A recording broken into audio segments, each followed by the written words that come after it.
tidak layak, tidak pantas seorang pecinta Al-Quran, pecinta sunnah memiliki akhlak yang tidak baik. Seperti kata-kata yang kasar, kata-kata yang kotor, kata-kata yang keji, itu tidak pantas keluar dari lisannya orang-orang yang mencintai Al-Quran.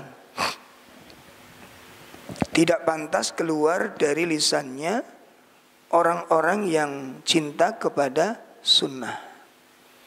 Caci makian, celaan, hujatan, itu bukan sifatul mukminin. Ya, maka dalam taklim kita, di dalam kita belajar ini harus disempurnakan dengan karakteristik yang baik. Jadi bukan cuma slogan-slogan kosong yang kita bawa, akidah-akidah yang bagus, namun tidak diikuti dengan akhlak yang baik. Itu tidak pantas. Nah, tidak layak. Kenapa demikian? Karena kita setiap hari itu tilawatil Quran. Setiap hari kita belajar Al-Quran. Ya, setiap hari kita mempelajari sunnah. Dan di situ diajarkan kita tentang akhlak-akhlak yang baik.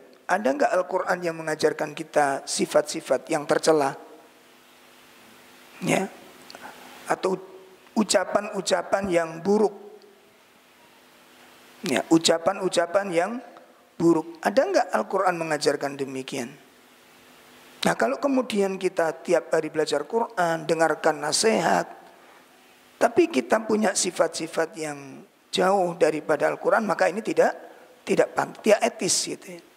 Maka di antara nasihatnya sahabat Ibnu Mas'ud radhiyallahu anhu, tidak pantas para pecinta Al-Quran, para pemikul Al-Quran, para pelajar Al-Quran memiliki kata-kata yang kasar, ya, enggak pantas.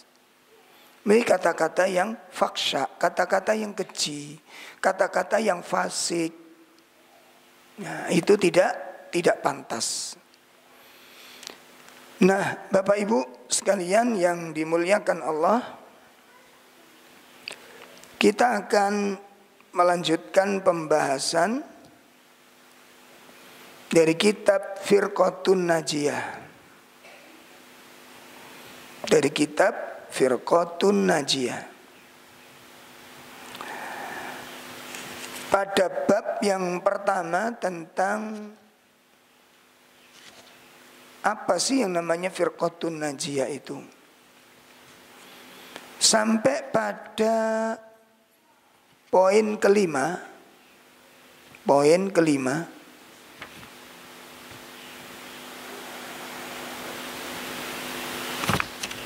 Menjelaskan tentang tafsir surah Al-An'am ayat 153. Nanti tafsirnya ke sana. Kita siapkan surat Al-An'am surat 6 ayat berapa? 153. Kita lihat dulu konteks hadisnya. Wa an ibni Mas'ud radhiyallahu an qol, dari sahabat Ibnu Mas'ud radhiyallahu an, dia berkata, khatta lana Rasulullah sallallahu alaihi wasallam khattan. Ya.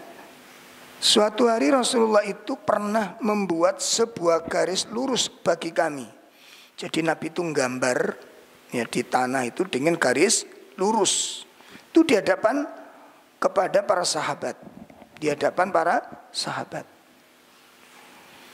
Nah, setelah itu ketika beliau membuat garis lurus itu, kemudian beliau mengatakan, hadza ya, hadza sabilullah mustaqiman.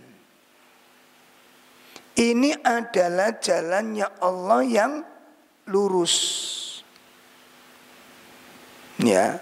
Wa khattan khututan, kemudian Nabi juga membuat beberapa garis lain pada sisi kiri dan sisi kanan. Dari garis yang lurus tadi itu. Di samping kanan kirinya Nabi juga membuat apa? Garis-garis lagi.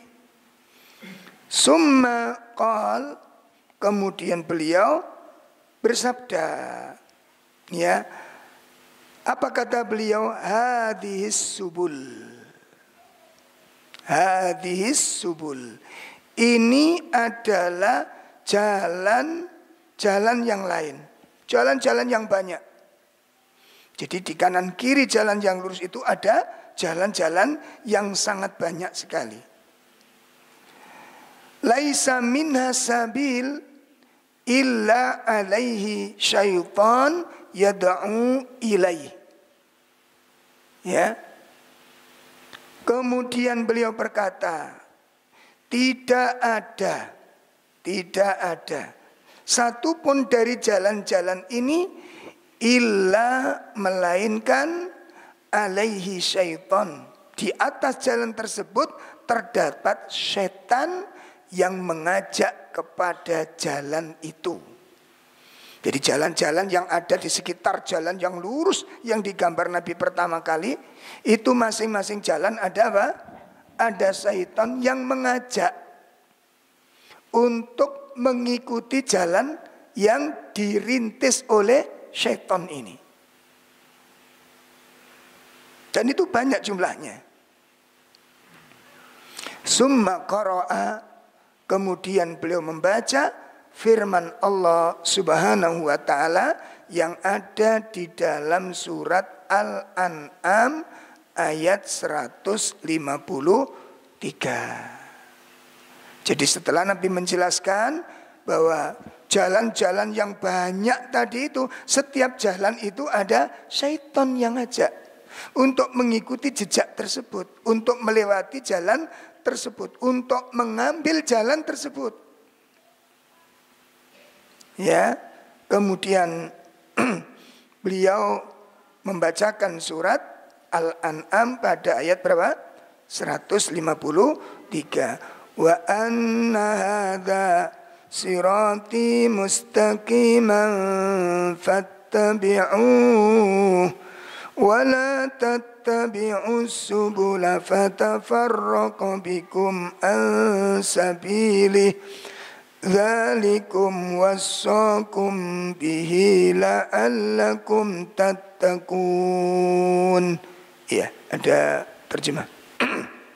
Dan sungguh inilah jalanku yang lurus, maka ikutilah. Jangan kamu ikuti jalan-jalan yang lain yang akan mencerai-beraikan kamu dari jalannya. Demikianlah Dia memerintahkan kepadamu agar kamu bertakwa.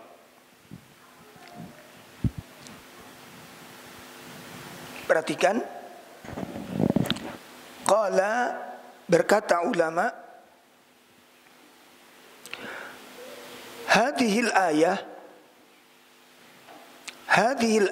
ayat ini yadullu, menunjukkan, ya, anna siratul haq,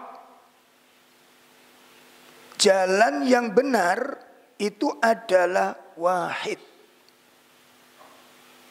Berkata para ulama, ayat ini menunjukkan bahwa jalan yang benar itu cuma satu. Redaksi ayat ini menyebutkan jalan yang benar berapa? Satu.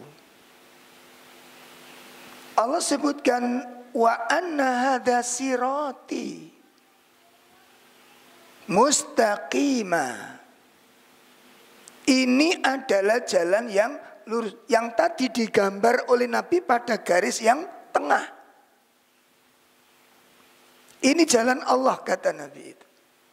Setelah itu Nabi menggambar jalan-jalan yang lain kanan kiri, yang jalan-jalan itu sangat banyak. Lah ini berbeda dengan cara pandang kebanyakan manusia. Apa kata kebanyakan manusia? Jalan menuju Allah itu, loh kan salah pisan. Kata Nabi apa? Kata Nabi apa? Jalan yang lurus itu satu. Nabi yang, bukan kita. Bukan kita, Nabi yang ngomong. Bukan kita. Lah kalau orang yang ngomong bagaimana? Jalan menuju Allah itu banyak. Kenapa? Karena digambarkan ke Jakarta. Gitu. Jadi ke jalan menuju Allah itu digambarkan seperti ke Jakarta. Ya beda lah. Kalau ke Jakarta jalan banyak itu benar gitu loh. Karena memang faktanya demikian. Ya, sama dengan jalan menuju Roma itu. Udah nggak usah dibahas. Nah, iseng aja gitu ya. Ini kekeliruan. Jadi orang mengatakan jalan menuju Allah itu banyak cara. Memang caranya beda, tapi semuanya yang ditarget adalah Allah Subhanahu wa taala. Ini enggak benar. Dan apalagi di akhir-akhir zaman kita telah berkata semua agama itu sama-sama kepada Allah Ta'ala. Ini tambah kacau lagi ini. Ini tambah ngaco gitu. Jadi orang mengatakan semua agama itu sama, itu ngaco dia. Ya, wallahu alam apa kepentingannya, yang jelas itu merusak pemahaman. Itu merusak pemahaman, merusak akidah, merusak keyakinan. Ya, lah Tuhannya saja beda kok. Coba tanyain sama teman-teman yang beda agama. Coba tanyain. Ya, Allah itu punya anak apa enggak? Mereka mengatakan punya. Berapa Tuhannya? 3. Lah kita berapa? 1. Yang sama yang mana? Ya, enggak sama. Itu tambah ngaco lagi itu. Tambah kasus lagi. Baik. Nah kemudian ayat berikutnya yang menunjukkan bahwa jalan yang benar satu, jalan yang banyak itu buruk. Ayat berikutnya mengatakan, kalimat berikutnya mengatakan, setelah Allah mengatakan wa anna hadza sirati mustaqiman. Perhatikan, ini adalah jalanku yang lurus. Apa kalimat hadza? Kalimat hadza di situ ditafsirkan di beberapa dalam tafsir Ibnu Katsir, bisa dilihat nanti. Atau tafsir At-Tabari. Ya bisa dilihat di dalam tafsir-tafsir tersebut. Yang dimaksud hadza itu memiliki beberapa makna. Pertama, huwa ad-dinul Islam. Huwa dinul Islam. Yang dimaksud hadza di dalam ayat ini huwa dinul Islam, agama Islam. Kenapa demikian? Karena Allah tidak meridhoi agama yang lain selain agama Islam. Dan itu sudah jelas di dalam ayatnya. Wa may yabtaghi ghairal Islam dinan falyuqbala min. Ya, barang siapa yang mencari agama selain Islam, apa kata Allah? La yuqbala min. Tidak diterima oleh Allah. Bukan kita yang ngomong, bukan kita yang ngomong. Tapi Allah Subhanahu wa taala, barang siapa yang mencari selain Islam sebagai agama, maka tidak akan diterima. Ya. Itu yang pertama makna hadza. Sirati mustaqimah. Ini adalah jalanku yang lurus. Itu makna yang pertama adalah dinul Islam. Berdasarkan firman tersebut, inna dina indallahil Islam, dalam surat Al-Imran ayat berapa? Ayat 19.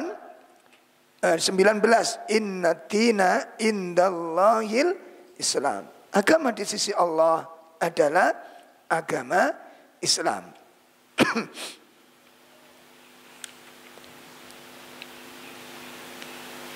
Dikuatkan di dalam surat Al-Imran 85, wa may yabtaghi ghairal islama dinan falyuqbala min.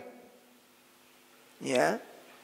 Wa may yabtaghi ghairal islami dina falai yuqbala min. Barang siapa mencari agama selain Islam, maka tidak diterima. Di dalam tafsir Ibnu Katsir ketika menafsirkan ayat ini, apa kata beliau? Menukil sabda Nabi SAW, man amila amalan laisa alaihi amruna fahuwa raddun. Ketemunya dengan hadis ini. Ya, barang siapa yang melakukan suatu amalan yang tidak ada urusannya dengan Nabi, yang tidak diajarkan Nabi, maka amalan itu tidak diterima. Sebab apa? Amalan yang tidak diajarkan Nabi laisal minal Islam, itu bukan dari ajaran Islam. Sampun jelas nih? Itu makna pertama. Yang dimaksud hada sirati mustaqimah. Makna yang kedua, hada sirati mustaqim, ini adalah jalanku yang lurus. Itu adalah huwal Qur'anul Karim. Maknanya apa? Jalan yang lurus itu adalah Al-Quran yang dimuliakan. Al-Quran yang mulia. Al-Quran yang mulia. Kama qala, sebagaimana telah difirmankan Allah Subhanahu wa taala di surah Al-Isra. Di surah Al-Isra. Surat 17 ayat 9. Surat 17 ayat 9. Allah Subhanahu wa taala berfirman, apa? Inna hadzal Qur'ana yahdi lillati hiya aqwam wa yubashshirul mu'minina alladhina ya'maluna as-solihat anna lahum ajran kabira. Sungguh Al-Quran ini memberi petunjuk ke jalan yang paling lurus dan memberi kabar gembira kepada orang mukmin yang mengerjakan kebajikan bahwa mereka akan mendapat pahala yang besar. Nah, inna hadzal Qur'an yahdi lillati hiya aqwam. Sesungguhnya Al-Quran ini merupakan jalan petunjuk, memberi petunjuk kepada jalan yang lebih lurus, kata Allah. Itu makna yang kedua. Makna yang kedua, hadza sirati mustaqima. Makna yang ketiga, yang dimaksud hadza sirati mustaqima, jalan yang lurus itu adalah thariqatun Nabi sallallahu alaihi wasallam. Jalan yang telah ditempuh oleh Rasul sallallahu alaihi wasallam. Artinya apa? Mengikuti jejak sunnah-sunnah beliau. Mengikuti apa? Jejak sunnah-sunnah beliau. Jadi yang diajarkan Nabi itu tidak ada sesuatu yang bengkok. Ya, ajaran dari Nabi semuanya adalah lurus. Semuanya adalah lurus. Semuanya adalah kebenaran. Disebutkan oleh Allah Subhanahu wa taala di surah Yasin.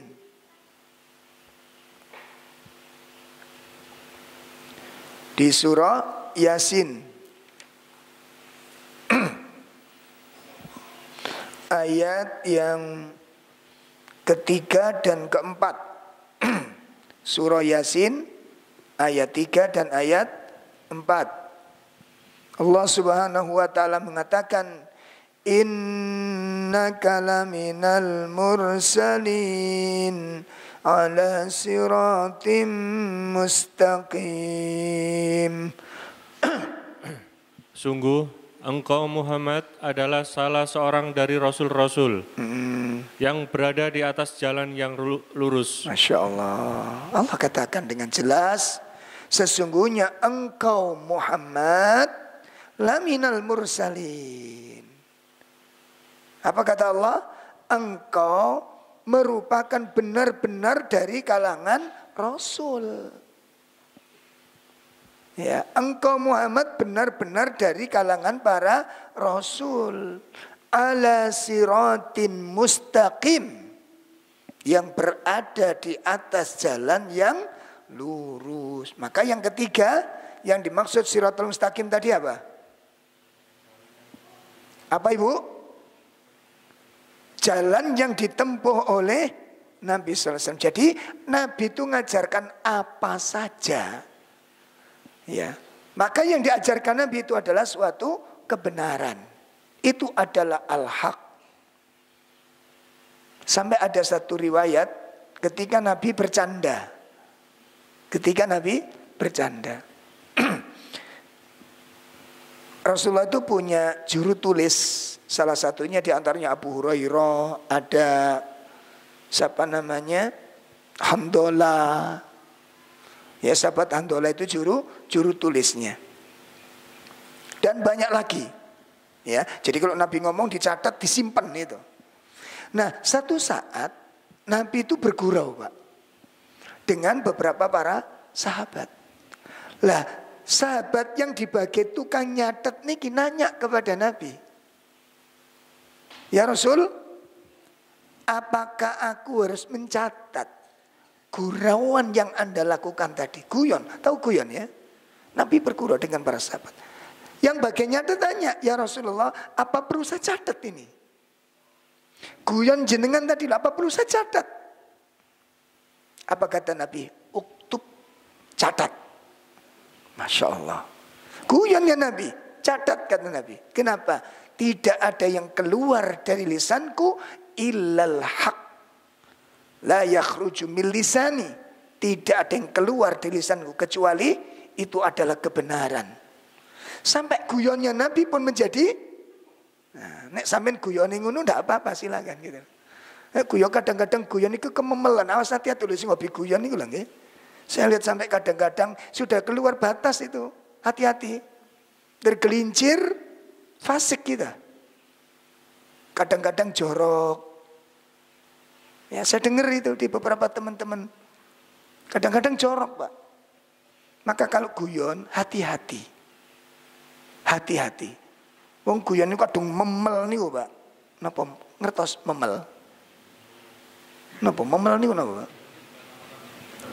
Nah, nemen ngaten wis padung guyon yang keluar kalimat-kalimat fasik. Kalimat jorok, kalimat porno. Enggak boleh demikian. Ya. Bon. Nah, ini yang makna ketiga, hadza sirati mustaqimah. Kemudian yang keempat, masuk di dalam siratal mustaqim, hadza sirati mustaqim.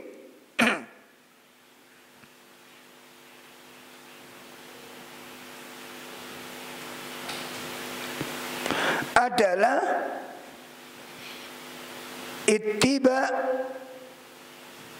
sabilus sahabah, minhajus sahabah, mengikuti cara berfikirnya, cara beragamanya para sahabat.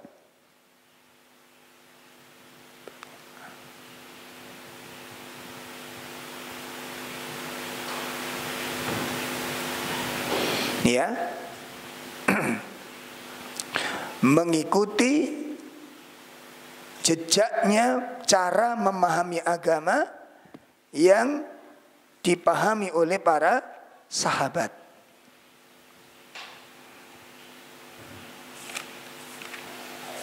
Kenapa demikian? Pertama,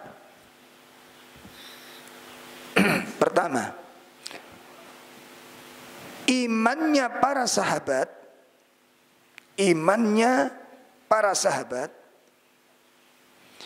itu dijadikan standar oleh Allah untuk ditiru. Saya ulangi.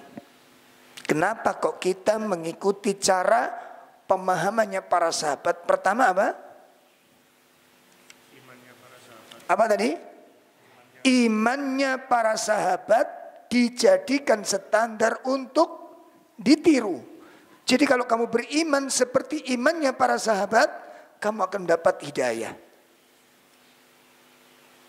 Ya, kamu akan mendapat hidayah. Mari kita simak surah Al-Baqarah ayat 137.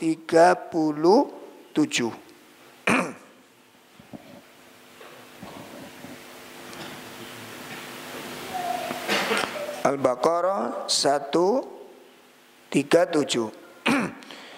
Fa in amanu bimithli ma amantum bihi faqad ihtadaw wa in tawallaw fa innama hum fi shiqaq fasayakfikahumullah wa huwas samiul alim. Iya. Maka jika mereka telah beriman sebagaimana yang kamu imani, sungguh mereka telah mendapat petunjuk. Tetapi jika mereka berpaling, sesungguhnya mereka berada dalam permusuhan denganmu. Maka Allah mencukupkan engkau Muhammad terhadap mereka dengan pertolongannya. Dan Dia Maha Mendengar, Maha Mengetahui. Insyaallah, ini Allah Subhanahu wa taala menjelaskan, kalau orang-orang ahlu kitab itu mau beriman, ya, fa in amanu, jika mereka ahlul kitab, Yahudi, Nasrani, ya, itu mau beriman kepada apa yang kamu imani, ya, seperti yang kamu imani, faqad ihtadaw, maka mereka benar-benar mendapat petunjuk. Ini menunjukkan bahwa imannya para sahabat dijadikan standar untuk diikuti. Bagaimana cara beriman itu? Ini dalil pertama. Dalil kedua, Al-Baqarah ayat 13. Ayat 13. Allah menjadikan imannya para sahabat untuk dijadikan apa? Standar. Imannya para sahabat dijadikan standar untuk diikuti. Masya Allah. Iya. Wa idza qila lahum aminu kama amanan nas qalu anu'minu kama amanas sufaha ala innahum humus sufaha walakin la ya'lamun. Iya. Dan apabila dikatakan kepada mereka, berimanlah kamu sebagaimana orang lain telah beriman. Mereka menjawab, apakah kami akan beriman seperti orang-orang yang kurang akal itu beriman? Ingatlah, sesungguhnya mereka itulah orang-orang yang kurang akal, tetapi mereka tidak tahu. Ayat ini menjelaskan bahwa imannya para sahabat dijadikan apa? Standar. Makanya nggak usah ragu-ragu ini. Ya nggak usah ragu-ragu. Di dalam mengikuti jejaknya para sahabat. Cuma saja pesan, di dalam mengikuti jejaknya para sahabat iki ojo dipilih sing enak-enak. Ngono lho. Sing cocok karo atine, diambil, sing gak cocok dibuang. Nah iki jenenge sampean agamane prasmanan, Mbak. Napa agama prasmanan niku? Pilih-pilih sing disenengi, ngoten. Iku jenenge warung prasmanan. Lah beragama niku seperti kita itu berobat ke rumah sakit. Seneng gak seneng sing jenenge obat iku kudu lho ngono lho. Mbok pahit, mbok tengik, mbok getir, mbok sengak, mbok badek niku jalan menuju keselamatan harus napa? Kalau itu obat untuk mengobati kesembuhan harus diminum. Ya. Pun itu dalil yang ketiga. Kenapa mengikuti jejaknya para sahabat? Jejaknya para sahabat itu jalan yang lurus. Ya, kenapa jejaknya para sahabat dikatakan jalan yang lurus? Dalil yang kedua surat Al-Baqarah ayat berapa tadi? Nah, timbul pertanyaan, Ustaz, Di sini kan nggak ada kalimat sahabat. Ya, yang ada itu apabila kamu beriman sebagaimana imannya manusia, ya, berimanlah kamu sebagaimana imannya manusia. Di situ tidak disebutkan sahabat. Maka pertanyaannya, pada saat ayat ini turun, manusia orang mukmin di zaman itu siapa? Pada saat ayat ini turun, orang yang beriman di situ siapa? As-sahabah, nggak ada lain. Saya dipahami nih, bon, itu dalil yang kedua. Dalil yang ketiga, bahwa mengikuti jejaknya para sahabat merupakan jalan yang lurus adalah surat At-Taubah pada ayat yang ke-100. Surat At-Taubah adalah jalan yang 100.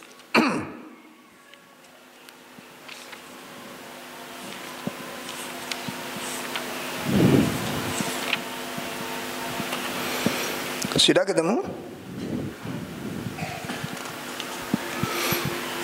والسابقون الأولون من المهاجرين والأنصار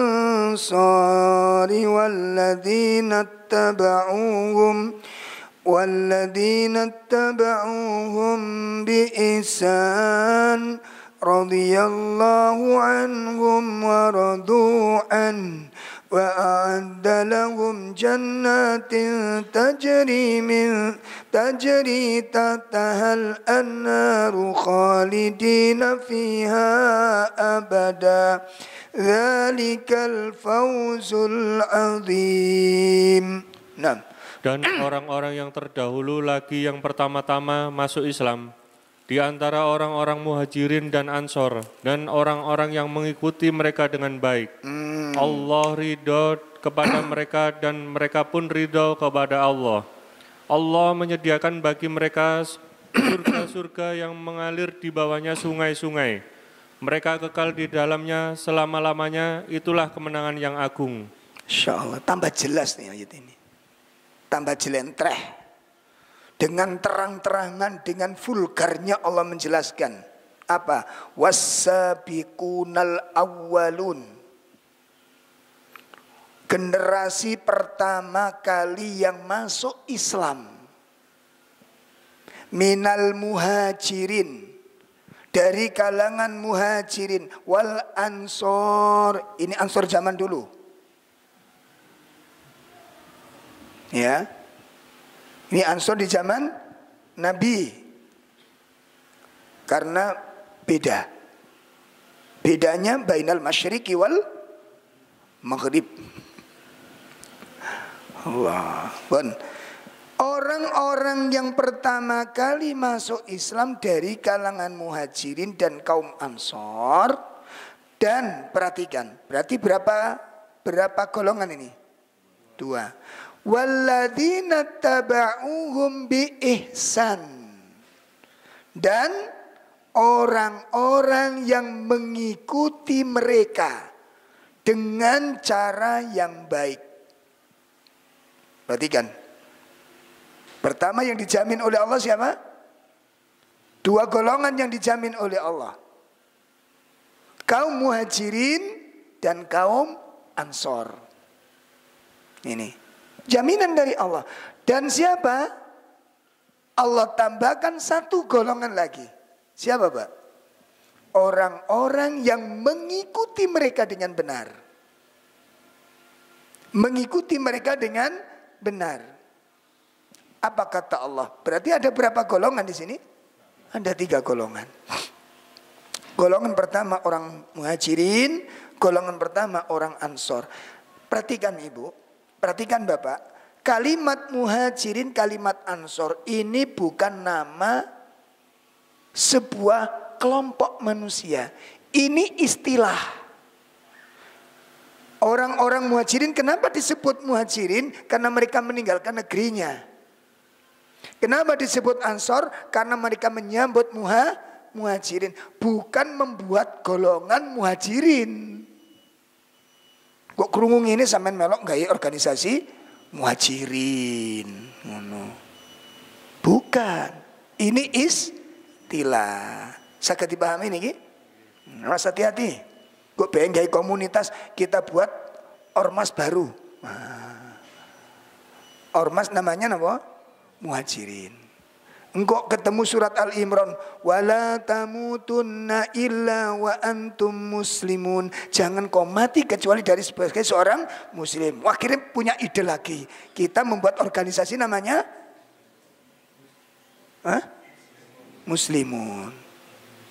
Ketemu ayat yang lain, inna akramakum indallahi atqakum. Membuat organisasi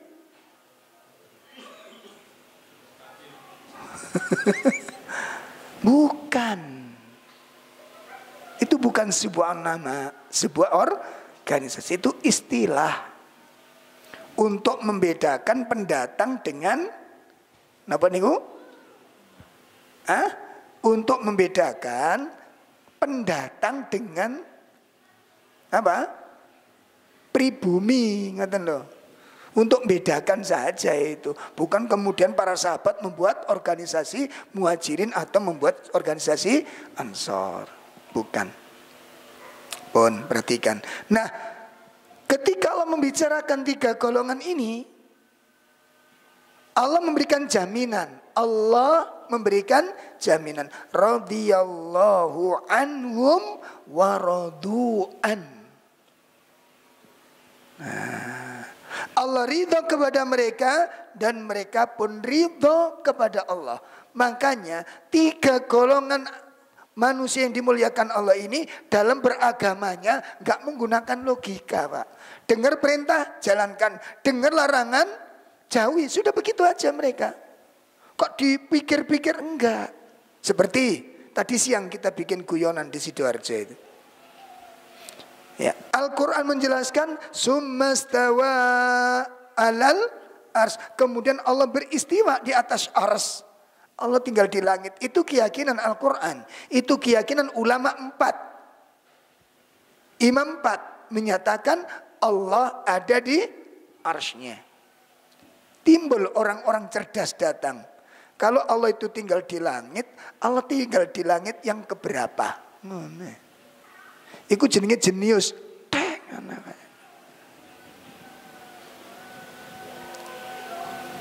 Melok denger-denger toh? Iya, langit keberapa ya? Kok gak ngandani gitu kan? Maka jawab saja. Lah Nabi SAW itu Isra itu ke langit Isra Mi'raj kemana? Jawab saja. Anda yakin Nabi Isra Mi'raj? Iya, kemana? Ke langit atau kemana-mana? Jawab aja begitu. Ini logika. Makanya para sahabat gak ada yang menanyakan seperti ini. Mereka meyakini Allah di atas langit, sudah selesai. Gak ditanyakan, meyakini gitu.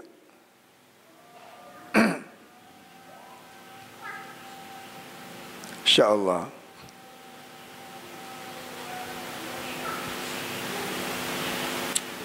Pun ya.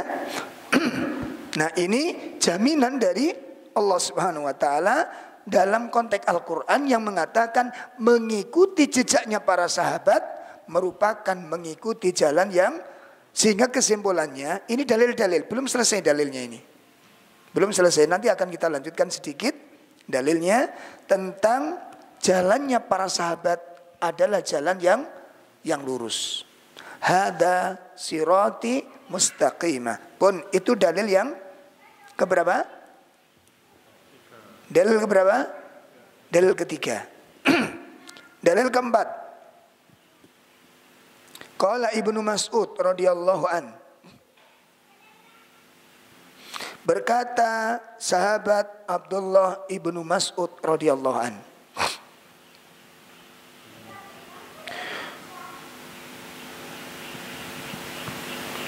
Dalam riwayat oleh Imam Abu Nuaim, yang meriwayatkan adalah Imam Abu Nu'aim dan juga Imam Ibnu Abdul Bar di dalam kitab Jami'ul Bayan. Qala Ibnu Mas'ud, berkata sahabat Ibnu Mas'ud radhiyallahu an, "Man kana minkum." Perhatikan kalimat ini. "Man kana minkum." Barang siapa di antara kalian mustanna yang ingin mengikuti suatu jejak. Barang siapa yang ingin mengikuti suatu jejak, falyastinna biman qad mata. Maka ikutilah jejaknya orang-orang yang telah meninggal. Nah, barang siapa yang ingin mengikuti suatu jejak, maka ikutilah apa? Jejaknya orang-orang yang telah meninggal. Berkata sahabat Abdullah ibnu Mas'ud radhiyallahu an, "Man kana minkum mustanna falyastinna biman qad mata." Barang siapa yang ingin mengikuti suatu jejak, maka apa tadi? Ikutilah jejaknya orang-orang yang telah meninggal. Kenapa? Fa innal hayya. Karena sesungguhnya orang-orang yang masih hidup. Ulangi, sesungguhnya orang-orang yang masih hidup. La tu'manu alaihil fitnah. Tidak dijamin selamat dari fitnah. Ya, karena sesungguhnya orang-orang yang masih hidup tidak dijamin, tidak terpelihara dari fitnah. Selamat dari fitnah, tidak ada jaminan. Tidak terpelihara dari fitnah. Tidak ada jaminan selamat dari fitnah. Nah, siapa yang dimaksud orang yang telah meninggal tadi itu? Ya, barang siapa ingin mengikuti jejak, ikutilah jejaknya orang yang sudah meninggal. Karena orang yang masih hidup itu tidak terjamin terpelihara dari fitnah. Yang dimaksud orang yang meninggal ini siapa? Ulaika ashabu Muhammadin sallallahu alaihi wasallam. Nah, mereka itu yang dimaksud adalah para sahabatnya Nabi sallallahu alaihi wasallam. Jadi kesimpulannya nopo sing awal niki? Barang siapa yang ingin mengikuti jejak, ikutilah jejaknya para sahabat. Itu. Adapun orang-orang yang soleh masih hidup itu tidak terjamin selamat dari fitnah. Makanya faidah ditulis akhir hidupnya. Kalau kita baca buku Imam Hasan Al-Basri wafat, nah gitu, tahun sekian. Imam Yahya bin Mu'ad wafat. Nah, kenapa kok yang ditulis wafatnya? Karena beliau diakui kesolehannya, karena meninggalnya pasti dalam keadaan soleh. Loh gitu loh Pak. Apa ada orang-orang soleh matinya nggak soleh?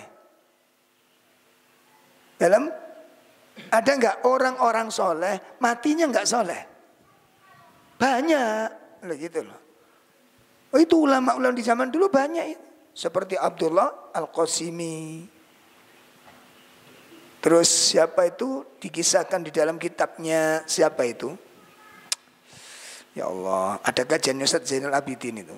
Ada risalah dari siapa itu? Ada orang alim, ujungnya apa? Meninggalnya itu sujud di bawah telapak kakinya setan. Alimnya luar biasa. Ini orang-orang yang hafalan Qur'annya tuntas, nggak terjamin loh. Lah pemane kula mbek sampean. Sing ngapal wingi ilang, sing kate ngapal nucul. Ya Allah, parah kita ini. Lama lagi kita. Pun kita lanjutkan. Jadi yang dimaksud para sahabat, ya, orang yang sudah meninggal itu adalah para sahabat. Ikutilah jejaknya para sahabat. Nah, apa alasannya? Sahabat Ibnu Mas'ud menjelaskan alasan. Pertama, kanu afdola hadhil ummah. Masya Allah. Mereka itu adalah umat yang paling utama di tengah-tengah umat Islam ini. Nggak ada manusia yang memiliki keutamaan seperti keutamaannya para sahabat. Nggak ada. Ngaten. Kebaikannya itu diakui Allah yang maha tahu lahir batin. Yang mengakui kebaikan para sahabat siapa? Allah Subhanahu wa taala dan juga Rasul sallallahu alaihi wasallam. Yang mengakui kebaikannya para sahabat. Allah mengatakan kuntum khaira umat, kamu hai para sahabat itu sebaik-baik umat. Itu Allah yang mengatakan. Makanya ikuti jejak mereka. Itu yang pertama. Karena sahabat adalah apa tadi? Afdola hadhil ummah. Umat terbaik dari umat Islam ini. Enggak ada yang lebih baik. Makanya ikuti jejaknya.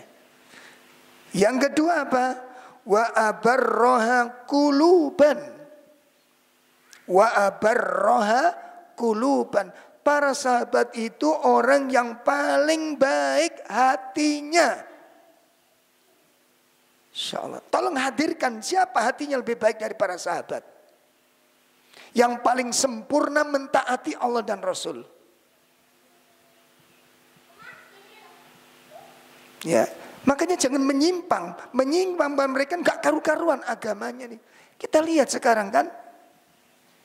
Ono sing gak sholat. Jadi mengikuti. Nah sing ngenes nih Pak. Mengaku apa? Saya telah berguru dengan Nabi Khidir. Ngono berguru kepada Nabi Khidir. Bahkan ada yang mengaku saya itu hampir setiap hari ketemu dengan Nabi Khidir. Bentuknya macam-macam. Kadang-kadang datang ke rumah saya sebagai pengemis. Loh kok ngerti nih sampe niku? Nabi Khidir apa nggawa KTP? Dari mana Anda tahu? Kadang-kadang berupa bentuknya seperti petani. Iki naudzubillah mengikau Pak. Akhirnya jalan hidupnya apa? Aneh-aneh. Cara beragamanya apa? Aneh-aneh. Akhirnya dibagi-bagi untuk makrifat. Oh ketemunya untuk merikuni akhirnya. Sekarang seandainya gini. Seandainya Nabi Khidir sekarang datang. Kita mengikuti Nabi Khidir atau mengikuti ajaran Nabi Muhammad? Nabi Khidir pun akan beriman dengan ajaran Nabi Muhammad. Paham ini? Kalau seandainya Musa, itu perkataan Nabi. Kalau seandainya Musa datang ke tempat kita, kata Nabi. Kalau Nabi Musa datang ke tempat, dia akan wajib mengikuti syariat ini.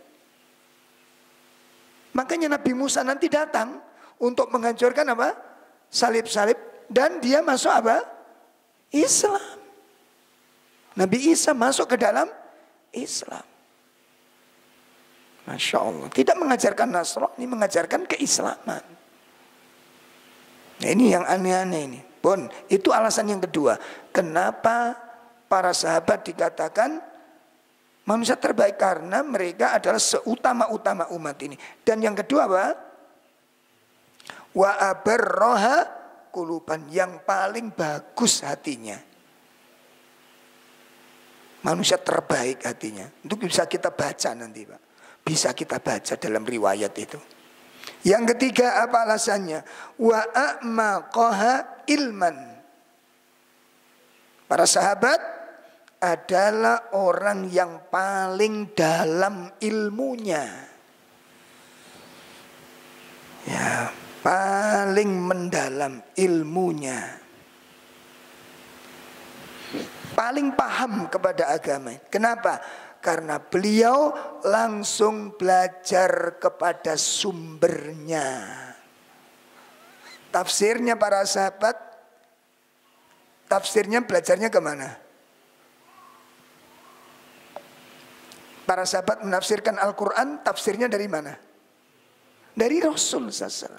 Asbabun nuzul, kapan ini turunnya ayat, di peristiwa yang bagaimana, pada saat terus praktek beramalnya langsung dilihat dari prakteknya Rasulullah SAW. Paling dalam ilmunya. Itu yang ketiga. Yang keempat, wa aqallaha takallufan. Wa aqallaha takallufan. Para sahabat adalah orang yang paling sedikit takallufnya di dalam beramal. Napa takalluf niku? Rumangsa terbebani. Tidak ada, paling sedikit, Pak. Ya, jadi para sahabat itu betul-betul menikmati yang namanya syariat itu. Menikmati yang namanya gak peduli perintahnya, gak peduli larangannya. Mereka menikmati, bukan menganggap sebuah beban utama bagi mereka. Ini para sahabat gak ada yang sambatan dalam menjalankan perintah rono. Aku loh sambatan tok. Piye ketemu niki? Itu para sahabat. Karena mereka menganggap melaksanakan syariat itu bekal kebutuhan. Perhatikan. Para sahabat mengamalkan syariat itu sebagai apa? Apa? Bekal sebagai kebutuhan. Makanya para sahabat adalah orang yang paling serakah di dalam beribadah. Itu. Lah kita orang yang paling qanaah. Ngirit banget ibadah nih. Zuhud dalam urusan akhirat. Eman kata sedekah nih. Kenapa? Karena qanaah. Dalilnya bagus, Pak. Titik sing penting tuh kan apal itu. Wong datang saged nyumbang kata-kata kedik mawon sing penting ikhlas.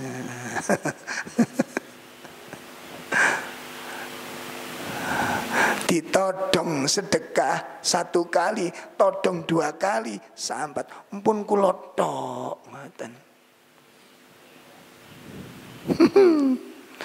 Ini kok jare putu swarga.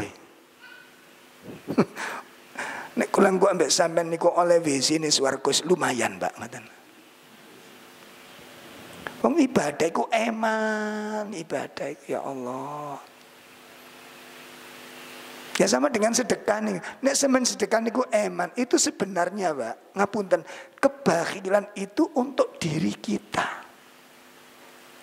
Jadi kalau hari ini kita gitu eman sedekah, itu sebenarnya kita sudah daftar menjadi orang yang menderita di akhirat itu. Saya daftar menjadi orang miskin di akhirat. Itu dengan cara apa? Apa? Eman melakukan sedekah nih. Itu sebenarnya kita sudah daftar menjadi orang yang sengsara di akhirat. Mbok pikir kebakilan itu kepada siapa? Saya coba kalau kita sedekah banyak sedikit, kembalinya kepada siapa? Kembalinya kepada siapa? Kebakilanmu kepada siapa? Kepada dirimu sendiri. Berarti kan bermasalah imannya ini. Jenengan lihat para sahabat itu Masya Allah paling sempurna mentaati agama. Paling sempurna mengikuti Nabi ini. Betul-betul yakin, Mbak. Jadi mengerjakan sesuatu itu karena yakin di balik sesuatu itu ada sesuatu yang dibutuhkan. Makanya nggak pernah capek. Jadi ngelihat Utsman bin Affan itu. Luar biasa itu. Ya cemburu kadang-kadang kita ini. Makanya kalau mbak Semen gak usah banter-banter, mengikuti jejak sahabat. Maca Qur'annya males, sholat sunnah males. Sahabat siapa yang kita ikuti ini? Ada para sahabat yang males begitu. Baca Quran males, sholat sunnah males, tahajud males, sedekah males. Nah, terus yang semangat opo? Undangan mangan. Oh, semangat banget itu. Penyakit. Kata-kata salafi itu bukan status, Pak. Kata-kata salafi itu bukan status, tapi sebuah konsekuensi. Mau nggak mengikuti jejak? Kalau nggak, walaupun kita ngaku-ngaku percuma. Kalau ternyata perbuatan kita tidak mengikuti jejak mereka. Sakit dipaham nih? Sakit dipaham? Sama dengan aku pengikut Rasul, kan ada itu. Aku pengikut Nabi Muhammad. Nah, delok kelakuannya podong nggak karena Nabi Muhammad. Wong sunnah-sunnah Nabi dijauhi semua. Yang namanya pengikut itu gimana? Ayo, pecinta Beckham. Tahu Beckham aja men? Pura-pura gak roh ini. Pemain sepak bola itu loh. Coba lihat orang-orang yang mengidolakan Beckham, niru napa nih, Pak? Kaose, nomor gegere, potongane rambute. Tiru kabeh. Ku jenenge idola. Mencinta Rasul kok kados ngoten. Pun saya lanjutkan. Itu para sahabat. Mereka adalah seutama-utama umat. Beliau adalah orang yang paling baik hatinya, yang paling dalam ilmunya, dan paling sedikit takallufnya, beban. Makanya para sahabat tidak menganggap perintah itu beban, tapi merupakan kebutuhan. Makanya mereka serakah, menikmati betul melakukan perbuatan itu. Pun yang keempat, yang keberapa? Yang kelima, apa keistimewaan para sahabat? Berkata Ibnu Mas'ud, qaumun ikhtarahumullahu li suhbati nabiyyi. Mereka adalah suatu kaum yang dipilih oleh Allah untuk mendampingi nabinya sallallahu alaihi wasallam. Masya Allah. Salah satu rahasia, saya ulangi, salah satu rahasia kesuksesan Nabi dakwah apa Pak? Salah satu kesuksesan dakwahnya Rasulullah SAW, apa salah satu rahasianya? Karena Nabi diikuti dengan para sahabat yang hebat. Gitu. Makanya kalau mbak Samen gak usah komentar. Duh, seandainya kita hidup di zaman Nabi, mungkin tadi Abu Jahal ngeyel lah ini. Makanya kita ditaruh paling terakhir ini, itu paling bagus, Pak. Kalau kita ditaruh di zaman Nabi, ini saya tadi Abu Lahab ya Pak Dewi. Ngeyel itu kongkong syariat nih. Ya, logika, insya Allah. Bon, jadi mereka para sahabat adalah suatu kaum yang dipilih oleh Allah. Tak salah Allah menyuguhkan, dipertemukan. Makanya kalau kita baca satu persatu kisah sahabat itu, Islamnya kisah masuk Islamnya Umar itu mendebarkan, Pak, ya Allah. Masuk Islamnya Bilal, masuk Islamnya siapa? Salman, itu mengagumkan itu. Masuk Islamnya siapa? Khalid. Terus coba dilihat itu. Menarik luar biasa. Penuh dengan kisah-kisah inspiratif yang mengagumkan. Jadi melalui proses pembelajaran. Sampai yang namanya Salman itu naik pohon kurma, ngintip majelisnya Rasulullah. Curi dengar apa yang diajarkan. Perbandingan. Itu sahabat Salman, menarik sekali. Kemudian masuk Islamnya Usama. Nah, itu yang akan dihukum mati oleh Nabi itu. Karena telah membantai para sahabat. Nabi perintahkan perangi Usama, bunuh kalau ketemu. Makanya perang. Berangkat pasukan yang diutus Nabi ini untuk memerangi Usama dan kaumnya. Karena sudah membantai sahabat-sahabat utama. Perangi Usama dengan kaumnya, dan kalau ketemu Usama bunuh, kata Nabi. Bunuh di tempat, kata Nabi. Ternyata para sahabat waktu berangkat perang gak ono sing kenal wajahnya Usama. Akhirnya dimenangkan oleh kaum sahabat. Begitu menang, yang masih hidup ditawan, diikat di masjid. Nah, begitu Nabi pagi-pagi sholat subuh dikunjungi tawanan. Lihat Pak, dikunjungi. Keadaannya bagaimana, sakit apa enggak, nyaman apa enggak. Dijamin itu keamanannya. Ternyata di situ yang diikat adalah Usama. Yang Nabi perintahkan untuk dibunuh. Masya Allah. Kata Nabi terkejut. Loh, ini Usama ini. Yang aku perintahkan untuk dibunuh. Apa kata para sahabat? Nah, kalau gitu sekarang aja dikeluarkan, dibunuh, dijual di luar, katanya. Apa kata Nabi? Ini urusannya sudah beda. Sekarang dia sudah menjadi tawanan. Lah, yang namanya tawanan tidak boleh disakiti. Masya Allah. Mana radikalnya Islam ini? Sekarang lihat Israel. Mana yang komentar itu? Itu orang-orang liberal itu mana itu? Kok hilang kayak kodok mendelep. Siapa itu suara sing lantang-lantang? Ikut tetesannya Abu Jahal itu siapa? Abu Janda siapa? Mana itu? Hidungnya hilang itu. Komentar tentang Israel itu. Aduh. Kalau komentar tentang Uighur, komentar tentang Rohingya, komentar tentang mana lagi?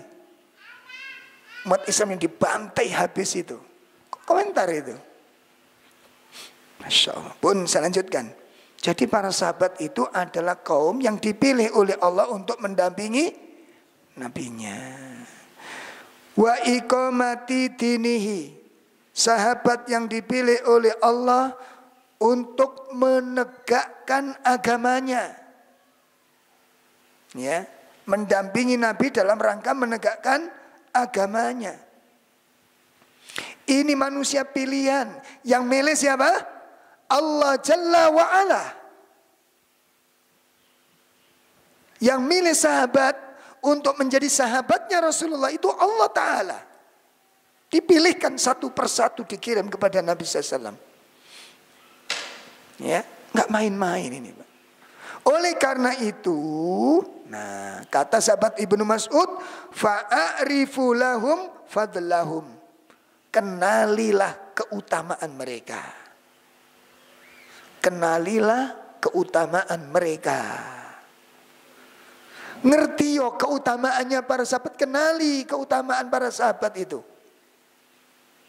Kenali. Ini perintahnya, wasiatnya Ibnu Mas'ud. Bagaimana sikap kita kepada para sahabat? Pertama apa? Kenali keutamaan mereka. Yang kedua apa? Wattabi'uhum fi atharihim. Ikuti jejak mereka. Oh gitu loh. Ikuti jejak mereka. Ikuti pemahaman mereka. Kenapa? Dijamin benar oleh Allah. Sebagaimana disebutkan di dalam surat apa tadi? At-Taubah. Ikuti jejak mereka. Itu pesan sahabat Ibnu Mas'ud yang kedua. Yang ketiga apa pesannya? Wa tamassaku bimastata'tum. Berpegang teguhlah pada wa dinihim, akhlakihim, wa dinihim. Ikuti mereka, berpegang teguh semampu kalian kepada mereka. Apa? Akhlakihim, akhlaknya, tiruan akhlaknya. Gimana akhlaknya para sahabat? Baca buku Asyratu Mubasysyirin fil Jannah. 10 sahabat yang dijamin surga. Baca. Sudah buka bukunya? Ya nggak usah dibaca. beliau dulu gitu loh. Beli Pak, beli. Ojo bakso ae sampeyan niku. Lemu-lemu gak duwe kitab.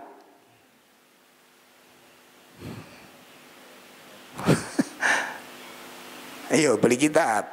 Baca ini bagus Pak itu Pak. Jadi membangun inspiratif kita bagaimana cara beriman. Abu Bakar gimana, Umar bagaimana, Utsman bagaimana. Baca akhlak mereka. Yang kedua apa? Wadinihim, cara beragama mereka. Itu diikuti jejaknya.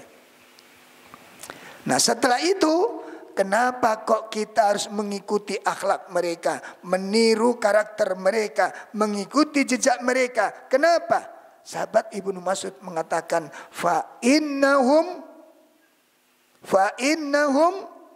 alal hadiyil mustaqim. Masya Allah. Karena mereka para sahabat orang-orang yang berada di atas jalan yang selesai sudah. Makanya cara menafsirkan Quran ojo ngawur. Makanya suruh milih ustadz. Kenapa kok suruh milih? Karena pemahamannya ini. Nek jenengan nanti ngaji kepada orang-orang jihadiyah, ahli jihad, maka ayat semuanya itu mengarah kepada jihad. Nggak adil di dalam menafsirkan itu. Semuanya makna jihad itu. Ya, kalau orang menafsirkan Quran itu kultur latar belakang dirinya, tergantung dia pemahamannya kemana gitu loh Pak. Dan kalau orang-orang ini orang-orang yang sufi ya arahnya ke semua ayat-ayat itu diartikan ke sufi. Ngoten. Kalau orang pergerakan ya semuanya mengarah kepada keberakan. Kayak dulu ulama-ulama kampanye zaman dulu kan gitu. Nek jurkamnya nomor 3 ya pakai dalil mana yang ada dalil dipakai untuk kampanye gitu. Kalau dia kampanye jurkamnya parpol nomor 1 ya pun dolek dalil sing menguatkan seperti itu. Seperti apa? La ilaha illallah. Mengono. Qul huwallahu ahad. Allah itu satu. Siapa bilang Allah 2? Siapa bilang Allah 3? Allah itu satu. Maka satu adalah sesuatu yang lurus, satu adalah akidah, satu adalah kebenaran. Pilih nomor 1.